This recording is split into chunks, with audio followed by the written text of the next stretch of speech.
Make today's choices matter most. You should at least have a general idea of what the finish line looks like. How can you best plan your next step if you don't have some idea where you're going? Most people don't even have a 5 or 10-year plan for their lives. They don't have any idea what they'd like to mold their marriages into, what they'd like to impart to their children, what kind of long-term occupation they'd like to have, so many other things, what kind of legacy they want to leave. In other words, a lot of people just wing it.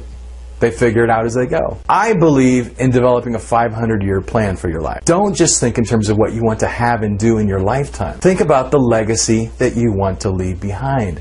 How do you want your life to have mattered in the lives of others? Who will you impact? What will you build with the time that you have left that will continue to share your beliefs and values long after you're gone? What can you set in motion that will pass on your life lessons to others? I want to challenge you to design a life by starting at the end and working backwards. Let me guide you on a little journey.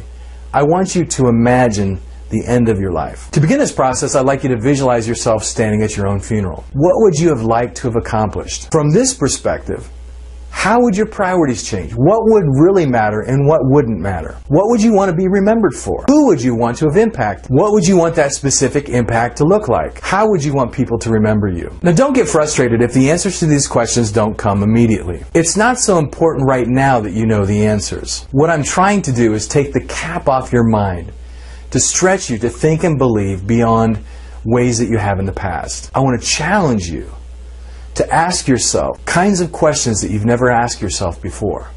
I want you to maul and wrestle with these things until the answers come. I want you to see through a perspective that you've never seen through before. Are you ready to continue this journey down the rabbit hole? I'll talk to you soon in the next video.